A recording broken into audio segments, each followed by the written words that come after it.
Alright, it's the start of another episode and we're inside our newly fitted staircase within the only section you could arguably say was unfinished. Because it was unfinished and done on purpose. Because it uncoincidentally lined up with Y level 16, which for underground mining purposes is the best level for finding iron. Which, as I've said before, even with living at the top of the mountain where iron is reasonably common, it's only one mountain, it's not the Alps. So there's a limit to the stuff. Underground, however, the cave is the limit. Talking of which, during the process of figuring out dimensions for a space I plan to carve out, which I'll get to in a bit, I emerged into a tall cave. Swimming up one of the handful of water pillars, taking me to a water-filled ledge at the top of the cave, also happening to be at the top of our mountain. It's a large cave, and I was suspicious it was connected to the network of other caves leading down to the ancient city we explored last episode, which had nothing to do with why I was in the cave. We're not here to go caving, we're here to set up a mining hub. Two mining hubs in fact, this one being the upper mining hub of the two. Next episode I plan to be putting in a massive mining session in the hopes of gathering a lot of ores to keep us going for a long time without having to think about iron farms. Because my laziness is such that I'll put a ton more work into avoiding something than what is required into actually doing the thing. I'd get to them in the future of course, I'm not anti-smart play entirely, however as I've said I am lazy, and having the progression of this series at a slower pace than normal is the perfect excuse to put it off. So what was I doing at this point? I was carving out the space I'd mapped out for the mining hub here at Y level 16. As said when first starting work on the staircase back in episode 1, I mentioned how I wanted to have a flat section of the staircase at Y equals 16 I'd be able to branch off of into a separate mining hub, specifically set up for searching out iron ore, seeing as it's the best level below sea level for finding the stuff. Have I mentioned that? Like last episode, a lot of spiders could be heard, surely indicating the likelihood of a spider spawner being in the area. As long as they can only be heard and not seen, I didn't have a problem with them living in close proximity to my activities. Like with the staircase, I wanted the mining hub to have ample headroom, nothing as low as 2 or 3 blocks. I went with 7 blocks high. I could have continued excavation and let the blocks I didn't have space for despawn on the floor, as I know many players do, but I couldn't bring myself to do that, ever. Sure, it means the amount of blocks and items in storage is always growing, and that means a large storage system, but if you're planning on being within a world for a long time, you never know when you're going to need those materials for a future project. And if you're picking them up as a byproduct of a current project, why not save yourself the effort later on? The argument then is, well, I'm never going to need that amount of blocks for anything, which for someone like myself who enjoys large projects is preposterous. I mean, I know people personally who've said this very thing, but then see them having to go collect more of the very blocks they allowed to despawn on the floor at an earlier date. It's turned into a bit of a rant that's not a rant, and I don't know why I'm making such a big deal of it. Basically, I hate letting blocks despawn. The mining hub I was carving out bordered into the tall cave I showed earlier, and I hadn't picked up many of the ores on show, so I took a quick break from excavation to collect those easy wins, before going back to work removing blocks. After having decided on the length of the space, I wasn't a fan of the width, so I worked on an expansion that worked out to be a further 6 blocks on either side, taking the hub to an impressive 21 blocks wide, and excavating the amount of blocks necessary to achieve this meant, like with our staircase, I was mentally ready to replace our diamond pickaxe when the time came, and probably more than once, seeing as we had a second mining hub to create further down into the world. The iron mining hub we were currently working on ended up bordering onto a noodle cave that led down to the edges of the deep dark biome. Uncovering that cave meant we uncovered more ores for adding to our stockpile, and I was certain that mining session I had planned for next episode was going to mean that stockpile was going to turn very large. When I went back home to deposit my full inventory of blocks again, I thought I'd try to see if the skulk vein could be composted. It couldn't. I also found it wouldn't naturally fit into any of the categories within our storage system, so a new skulk category was created. Then I went through our hoes from the ancient city. Last episode I combined some of them to make an OP silk touch hoe. Now I was wanting to create an OP fortune hoe. and combining an efficiency 4 unbreaking 3 mending hoe with a second efficiency 5 fortune 3 hoe resulted in a fully optimised hoe I wasn't able to afford due to not having the levels, regardless of which way round the hoes were placed within the anvil, and rather than put it off until I remembered at a later date, went down to the ancient city to get the levels required. Instead, I went further and got myself to level 30 for enchanting another pick, seeing as ours was close to breaking. However, the new one didn't have unbreaking 3, so wouldn't last for long. So, for the price of 6 levels, combine it with our old pickaxe to give us a fortune 2, efficiency 4, unbreaking 3 diamond pick. That's a bit better, leaving us enough levels to still combine our 2 hoes, creating a fortune 3, efficiency 5, unbreaking 3 mending hoe. Pairing it nicely with our other fully OP hoe that was its Silk Touch variant. Back down at Y level 16, the new pick was put to use, continuing where we'd left off with the excavation of the mining hub space. Wild silverfish made an appearance like they'd done in every one of my other episodes. They're as consistent as showing up as me at the moment. A progress update for where I'd gotten to. I'd now carved out the size of both rooms I wanted, one to the left of the staircase and one to the right of the staircase, both being part of the mining hub. There was only a couple of blocks worth of excavation left to go. However, before I took them out, I wanted to get the ceiling in place, which was a birch ceiling to match the birch of the staircase. Putting it in at this stage meant I wouldn't have to jump as would be needed if I removed the final 2 layers of the room, because I wouldn't be able to reach the ceiling height, and that saves my calves a world of hurt. With having birch left over from the ceiling, I added it to the walls. It would reduce the room's width down to 19 blocks, but that didn't matter. Once all of the birch was placed in one of the 2 rooms of the mining hub, birch was placed down inside the second room, with a lot of birch planks still to spare. There was some iron in the wall I took out before I filled it over with planks. However, the iron also led me to the discovery of an amethyst geode I considered mining out. With it being right next to the mining hub, I knew I'd stumble across it again, so left it for now. Seeing as this half of the mining hub was inside the tall cave up to the top of the mountain, it meant I needed to construct the roof of the place to isolate it from the cave. Knowing my luck, a creeper would drop in at the worst possible time if not done now. Once the birch planks were put in, I could get back to work excavating the last 2 layers of the 2 rooms of the mining hub, coming into contact with our arch nemesis, the silverfish, once again. They even tried swarming me as a group to take me out. Tribulations all worthwhile when the result was this. Yes, when you boil it down, it's just an underground space carved out. However, what it represents, human progression, is what makes it mean something. In reality, I know I'm making a bigger deal out of it than what's necessary. That's a content creator for you. What I was doing now was taking out the flooring so I'd be able to replace it with one of my choosing. But I only got so far before my pick was ready to break. So it was back to the ancient city to farm XP from the huge quantities of skulks still available, before going through the usual motions of crafting a pick and then enchanting said pick to become our new pick. The custom flooring put in wasn't exactly what you'd call exciting, just stone bricks. However, the single uniform block would look a lot better than the random assortment of cave blocks that had been going on. Plus, the stone bricks would match the staircase the top mining hub was connected to. However, I ran out of stone bricks. I put a load of cobblestone into the auto furnaces, but not much of it had cooked in the time we'd spent placing the stone bricks we had. So I made a load of furnaces and placed them out across the floor of the house, fueled them up with 8 charcoal each to ensure they could cook a stack of blocks, and then loaded them up with the cobblestone. The auto smelters we had were good for when you needed large amounts of items cooked in the background, but for cooking things quickly, you can't beat a super smelter. I hadn't one, so having a load of furnaces like this was the manual equivalent. While I waited for the furnaces to do their business, I went over to the greenhouse to harvest the crops, remembering once I'd gotten to the second layer I now had an OP Diamond Fortune 3 hoe that could be used. Because I was harvesting mostly potatoes this time round, we were picking up a few poisonous ones on the side and it left a bitter taste in my mouth to put them in amongst the regular potato storage, so I set up a small chest for them in the house. By the time my activities at the greenhouse were finished, all of the cobblestone had finished cooking and we were able to get back to finishing off the flooring for the iron hub.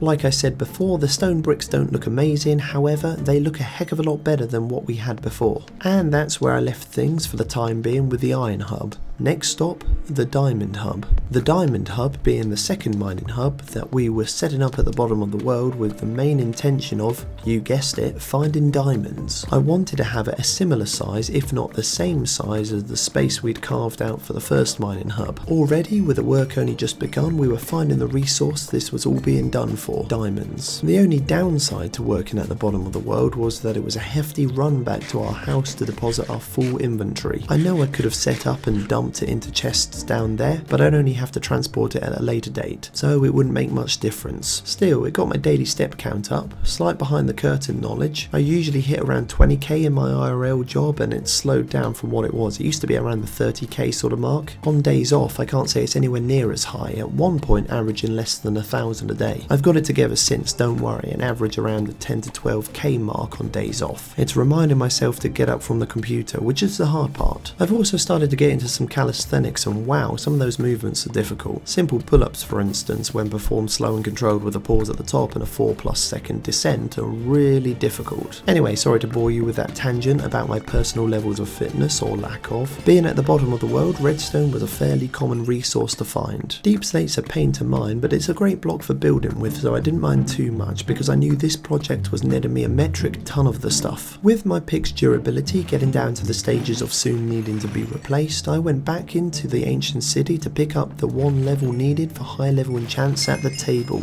and then continued excavating without a care in the world. So it's not a surprise to anyone that I was soon back at the house crafting another diamond pickaxe, and then taking it over to the enchanting table where it received efficiency 4 and unbreaking 3. Good enchants. That I took back with me to the bottom of the world to once again excavate without a care in the world, hoping that this would be the last time I'd need to craft and enchant a diamond pick, despite many of you reminding me that I just need diamonds to repair them rather than having to craft a whole new pick. However, often it wasn't cost effective to do so, and here I am in a creative playtester world to show you what I mean. So here's a diamond pickaxe with very low durability remaining and the same enchants as the one we were currently using to excavate the lower mining hub. Efficiency 4 and unbreaking 3. The repair cost for a pick like this back to full durability is 4 diamonds plus an additional 7 levels, whereas crafting an entirely new pick only costs the 3 diamonds plus 3 levels to enchant, so it's better just to craft an entirely new pick. Plus, the more pickaxes we have with various enchants from the enchanting table, the more we have to combine with one another to create pickaxes with enchants that couldn't be made via an enchanting table only. Before I went any further with taking out the last 2 layers of the room, I needed to get the birch in where I'd still be able to comfortably reach the ceiling to place the blocks, like with the first mining hub, but I no longer had any birch to my name. However, whilst being in the mountain, I'd seen a birch forest in the distance, a place I'd be able to gather as much birch as I'd like without the fear of it running out, as well as it being a great place to admire the greenhouse from. Birch gathered, I could put in the planks for the ceiling, giving a weird sickly colour to the place, but it had worked for the staircase, so I was going to have faith. Rather than go on to remove those final 2 layers of blocks in the room, I opted to remove the wall blocks, which were basically the naturally generated blocks of the room that were to be replaced with birch, until my inventory got full and needed to head home to empty it. Conversely, as said before, I know I could have made a chest out of the birch I had on me and stuck the items in there, but I was in a weird mindset of not letting any of the birch go to waste, and by waste I mean anything that wasn't placing birch planks. Plus, as also said earlier, I'm going to have to make the journey anyway to put all the stuff away, so why not now? So when I got round to placing birch, I was a happy boy, and seeing the room come together made me even happier. In regards to excavation, the only work left to do was the 2 remaining layers of blocks and then the floor, if I was to put in a custom flooring. And if I did, I wasn't thinking I'd be using stone bricks like up top. It had worked for the stairs and the iron mining hub, but for down here at the bottom of the world with exposed bedrock, I wasn't feeling it. I liked the natural look of the deep slate mixed in with the bedrock, however that was the thing, it looked too natural, not particularly polished, so I did decide on putting in a custom flooring, and that meant removing another layer of blocks, leaving in the bedrock only because they couldn't be broken. The diamonds I'd left until now to remove because sometimes it was nice leaving them to the end, kind of like leaving the tastiest food on your plate till the end for something to look forward to. As for the flooring of the diamond mining hub, I still wanted to use deep slate because it meshed well with the bedrock. However, the deep slate variants rather than the raw block itself, and with so many pieces of bedrock randomly strewn across the room, I figured having an assortment of deep slate blocks blocks positioned like the bedrock would work well. The resulting tapestry did indeed work well, and despite it being a random jumble of blocks, I really liked how it turned out, better than if I'd just gone with stone bricks. The only thing now were the walls and ceiling to fix up. Their bareness let the room down for both the iron and diamond mining hubs, something that had come with time. Back up in the iron mining hub, first we got to work putting in where each entranceway to each mine strip would be positioned, which there were a fair few. I did the same downstairs in the diamond mining hub. Then it was time to try and make the room look good. I started with deep slate tiles for no other reason than I didn't know where to start or how to start, but was doing something in the hopes it would lead to an outcome that worked. In one of the corners a fire broke out, not ideal when your entire room is made from wood, and likely meant lava was nearby. I put it out in the delusional hope it would not happen again. Above the tiles I put in polished deep slate hoping it would work, but one look from a distance showed that it didn't. While I thought about what to do, I went up to the iron mining hub and placed chiseled deep slate bricks like how I'd done with the deep slate tiles in the diamond mining hub, leading to the same stagnant position of not knowing what to do next. So I tried stairs above each of the strip's entranceways, alternating between the different deep slate variants, and then stairs along the bottom to counterbalance the weight of the stairs up top. And by weight I don't mean physical weight, but the effect they have on the percentage of pull they have on the eye when looking at them. Makes me sound like I know what I'm talking about when really I'm just making up sentences. Also, the corner of the diamond mining hub caught fire again, and again I ignored fixing the issue. Next up were the wall blocks to act as small visual support pillars directly above the top layer of stairs, with their variants matching the variants of the rotating variants of the stairs underneath. But I wasn't finished yet because slabs went in next, followed by spruce fences up top in between the wall blocks. Now, one thing I'd never realised that I only learnt during this process was that depending on what side of the block you placed the door, left or right, determined what side of the door the handle appeared on, whether it was the left or the right. I can't say I've ever placed enough doors up until this point to ever notice, nor did I pay much attention, assuming the handle was always on the same side. Kind of interesting to learn. Next to the doors went birch trapdoors, which tied in with the birch trapdoors of the staircase, which also went in up top, below the spruce fence blocks but above the chiseled deep slate blocks. And now we were starting to get oven ready. Things were happening. And FYI, whatever I was doing in one mining hub I was doing in the second, because apart from the flooring, I wanted both hubs to look the same. Their main difference again, apart from the flooring, being the Y level they were situated at within the world. The corner that had kept catching fire had burnt away and was going to have to be sorted. I'd do it after my building had finished because I was in the zone. However, these fences were not very zone-like, so they were removed, and stairs were put in, not across the room as the fences had been, but just in front of the top wall blocks. Buttons were put onto some of the deep slate blocks for no other reason than I liked them and wanted an excuse to use them. Up on the ceiling I put in slabs to connect the stairs I'd put in up top to the ones opposite across the room. Trying to get the ceiling of a build involved is a new target of mine, as I usually leave them bare, when in fact they have the potential to become the centerpiece of a build. Think the Sistine Chapel. Just don't think about it when you look at my build. I don't want the comparison to showcase how lousy of a builder I am. Not that it takes much thought to do so, it's quite clear I've got a long way to go, although someone in the comments of my last video gave the staircase a 7 out of 10, so maybe I'm not doing as badly as I think. At this point both mining hubs were complete and ready for operation. Out of the two, and with Joseph's Omnicolor Dreamcoat as the floor of the diamond mining hub, I thought that one looked the better. Although as one last thing I did take out the far walls of the mining hubs in place of birch planks. I'd left them as the natural terrain blocks because I thought it'd be easier to extend the rooms if necessary, but if I get to that point a birch wall isn't going to be hard to remove. The only thing left to do was find the lava that had been causing the fires over at the corner that had been catching fire. To find it I followed the directions the subtitles gave as to where the lava popped, and they led me to one of the many lava pools in the nearby ancient city. And now a new objective had come into place: turn all of the lava into obsidian and remove all obsidian. Something I thought would take about half an hour, but actually went on to become a much larger job than intended, and is where I get a bit lost in the source because there was a lot more lava than what's on show here, and finding that out led me on to finding other lava sources, and rather than show them all individually I'm just going to show you all of the obsidian I mined block by block, because as said I'd gotten it into my head to do that. So see you on the other side.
And here we are again on the other side with a lot more obsidian to our name than I'd expected. I mean, look at it, we had almost 32 stacks of obsidian. We're not going to be short of the stuff for a long time. Over in my tools box, I had a Fortune 3 pick with 46 durability I wanted to put to use. I'd picked up a few ore blocks in the process of the obsidian mining and now wanted to get them Fortune for, well, a fortune. And although the pick only had 46 durability, I was hoping that breaking 3 on it would preserve enough of its juice to last. Which it did for the iron ore, just not for the other ore, so I repaired it at the anvil. Which I know I said earlier in the video the preference is to craft an enchanter for the new pick, but with this one being pretty stacked and the enchants I wanted, I didn't have an issue. Not to mention I'm wanting to combine this pick with another pick in the future to get a fully stacked fortune pick. Back underground in my diamond mining hub, with the lava gone, I could fix the corner, no it wouldn't be catching fire again, or shouldn't if we hadn't missed any of the fiery liquid. And that's a wrap when it came to the mining hubs. It was finished and I'm happy with how it turned out. Usually I just have a random assortment of pathways leading off from the main one with no regard to how it looks, but doing this has made me appreciate the end result and how much better a place feels when you've taken the time to make it interesting. Now, I'd been using a silk touch pick when mining the obsidian and now remembered I had a few blocks of emerald ore dotted around the house I'd wanted to wait until I had silk touch before touching. And what's an episode if I don't do some wood chopping? I was always needing more of the stuff, and putting in a little time each episode to chop a couple dozen trees isn't too much to ask. I also felt I needed more oak and birch logs, and there were plenty on my doorstep. Although that wasn't the main reason for heading down the mountain to remove them, it was a byproduct. My actual motivation for coming down here was I wanted to get a load of our more tropical, you might say, saplings we'd picked up on our travels planted into the area. Acacia trees and cherry trees, for example, neither of which are tropical. But that wouldn't be today because that's where we're going to end the episode. That's another thing for another day. If you've made it this far, thanks for watching. Alright, bye. Back in the base, I was fed up of zombies pathfinding over to me from nearby unlit portions of the cave we were in. And being in the torch placing mood that I was, took the time to give the place the Mufasa treatment of everything the light touches belonged to me, which kind of felt like a finders keepers sort of mentality. There were some dicey sections, but I found as long as I kept running and didn't give them the time of day, only the light level of daylight, we'd be fine. Ignoring my problems until they went away had been working so far, and I wasn't planning on changing anything anytime soon.